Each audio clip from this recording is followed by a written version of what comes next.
I'm Carl Piester. For more than 3 decades, I've worked with leaders in environments where expectations are high, time is limited, and the margin for error is very small.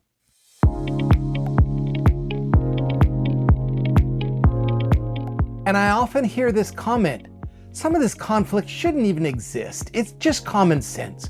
Why should I have to be patient with that? It's a fair reaction. Even the emotion behind that is pretty fair.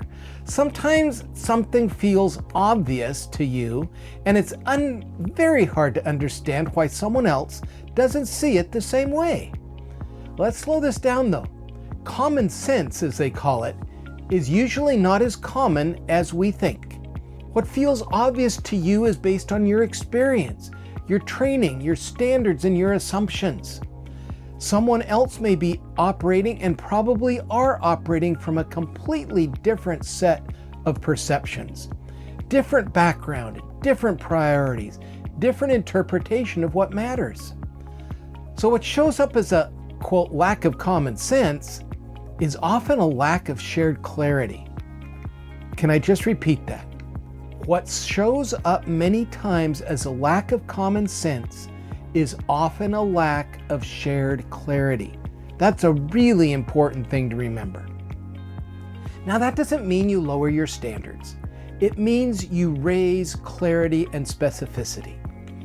Instead of thinking, they should know this, shift to, have I clearly defined this?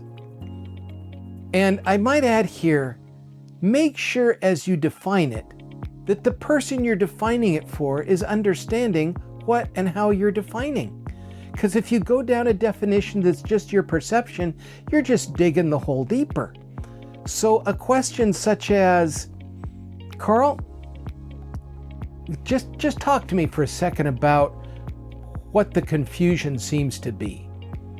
Where is the lack of clarity? And then listen. Make sure you know exactly what good looks like here. What are the expectations in this situation? What does success look like specifically? Not just, Carl, I want you to do a good job. Well, that's real specific. No, it's as vague as anything. So, Carl, what would help you be successful here? Great question. What would help you be successful here? Leaders get into trouble when they assume alignment without ever creating it. And when that gap shows up, it gets labeled as incompetence or lack of good judgment. But in many cases, it's simply unspoken expectations. Now let's address the second part of the question. Why should I be patient with this? I mean, I'm busy, I run a big department. Could people just show up and be adults? You've probably experienced that. I know I have. Patience in this context is not about tolerance for poor performance. It's about discipline in how you respond. If you react with frustration, you may feel justified, and you might be, but you usually lose effectiveness because now the conversation shifts from the issue to your reaction. Can I repeat that? When you come across in an emotional and frustrated way, the conversation now doesn't focus on the issue. Immediately, the person you're talking to is concerned about your reaction. Patience allows you to stay focused on what matters.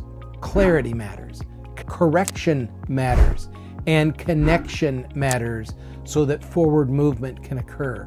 Remember the great phrase, do not correct before you connect. I'm not talking about insincere connection in the moment of, Carl, you're really important to our organization and you really messed up yesterday, so no. It's where Carl knows that because you've asked about me, that you stepped into my office just to ask how my wife is doing that you knew was sick. When you've taken that time to connect with me, you can help me do a lot of things by being very straightforward, because I know that I'm more important than just the problem at the moment. You can't make corrective moves without a solid relationship. Let's look at forward movement. You can be clear and direct without being dismissive. For example, could we walk through what we expect in this situation so we're aligned going forward? That moves a conversation forward. It doesn't mean every situation is a misunderstanding. Sometimes it's a performance issue. Sometimes it is a capability issue. Sometimes it is a willingness issue. Your job as a leader is to determine which one you're dealing with.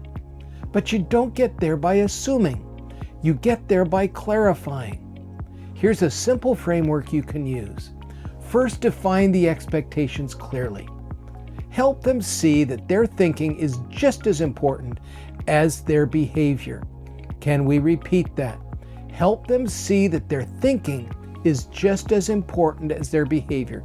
And in essence, it is more important because the thinking is the hard drive that drives the behavior. No questions. Help them see that connection is something to see as clearly as possible. Second, ask for their understanding. Ask what they understand, and as they repeat back, see the gaps. Observe whether or not the thinking and the behavior changes.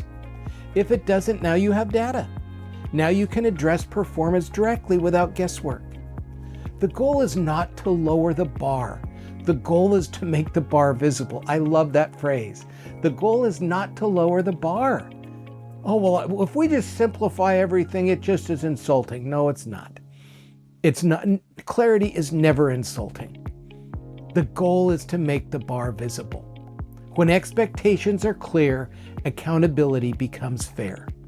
And conflict becomes more straightforward, and when it's straightforward, it is solvable. If our comments today were helpful for you, please subscribe and continue with this series. Conflict leadership is a skill, and clarity makes it work. Before we finish today, let me leave you with one thought. Leadership often shows up most clearly during difficult conversations. If that's something you face in your role, we've created a free guide called Influence Under Pressure, the Leader's Guide to Difficult Conversations. It walks through a practical approach to handling those high-stakes moments well. You can download the guide using the link in the description below.